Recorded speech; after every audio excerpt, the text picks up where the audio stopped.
शिला के समान, पत्थर के समान आपका अगर पैर या शारीरिक अंग कठोर हो जाए, स्थूल हो जाए, बड़ा हो जाए, तो उस रोग को स्लीपथ कहते हैं। स्नेर स्नेर सौफ उत्पत्ति इसकी लक्षण है, यानी कि धीरे धीरे आपके शरीर में वक्षण प्रदेश पेल्विक रीजन से लेके वर्षण, उरु थाई रीजन, नी, जानू रीजन और जंगा, और इसके साथ साथ जंगा कहते हैं काफ मसल्स रीजन को। इसके साथ साथ कालांतर में पैरों में स्वेलिंग आ जाती है और आपके शरीर की स्किन जो है हाथी के समान कठोर, कृष्ण वर्ण की और मोटी हो जाती है। इसीलिए इसको एलिफेंटियासिस भी कहते हैं। ये एक प्रकार का पैरासाइट से होने वाला रोग है जो क्यूलेक्स मच्छर के काटने से होता है। आयुर्वेद में इसमें विरेचन चिकित्सा कही गई है, स्नेहन चिकित्सा कही गई है। स्किन पर आप नारियल का तेल लगा सकते हैं, साखोटक जैसी एकल औषधि का क्वाथ पी सकते हैं, उससे लाभ प्राप्त हो सकता है।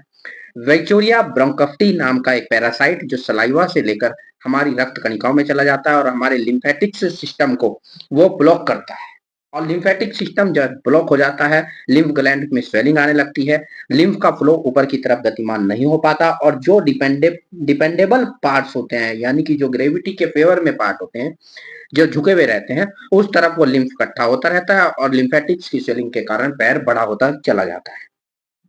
फाइलेरिया फाइलेरिया नाम से इसको मॉडर्न साइंस में कहा गया है। आयुर्वेद के दृष्टिकोण में विद्ध चिकित्सा या विद्ध कर्म शिराभेद चिकित्सा बहुत अच्छा रिजल्ट या परिणाम प्राप्त कर किया जा सकता है।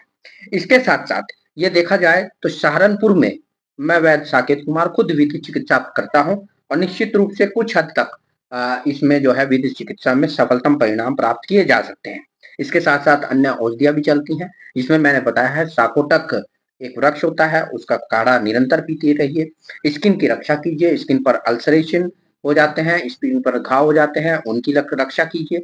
खुजली होने लगती है, दर्द होने लगता है, शुरुआती स्तर पर बुखार भी आने लगता है, तो ऐसी अवस्था में इसका निरंतर आप ध्यान रखें। पैर को ऊंचाई पे रखें, हमेशा लटका के ना रखें, जो वजन ना उठाएं किसी भी प्रकार का, और सिकाई करते रहें, धीरे धीरे मसाज करते रहें। जो मसाज का मोशन है आपका वो नीचे से ऊपर की ओर होना चाहिए। जब भी आप बैठें तो सामने स्टूल रखें, उसके ऊपर आप पैर को रखें तो ज्यादा बेहतर है।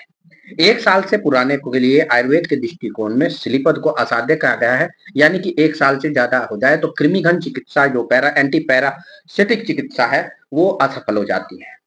तो ऐसी अवस्था में सर्जरी की आवश्यकता पड़ सकती है। लिम्फेटिक्स और लिम्फ ग्लैंड को ओपन किया जाता है जहाँ पे ब्लॉकेज होते हैं, और स्लीपद में जो आचार्य सुश्रुत ने कहा है, उन्होंने स्पष्ट कह दिया गया है कि विध कर्म में इसके अच्छे परिणाम प्राप्त हो सकते हैं। धन्यवाद।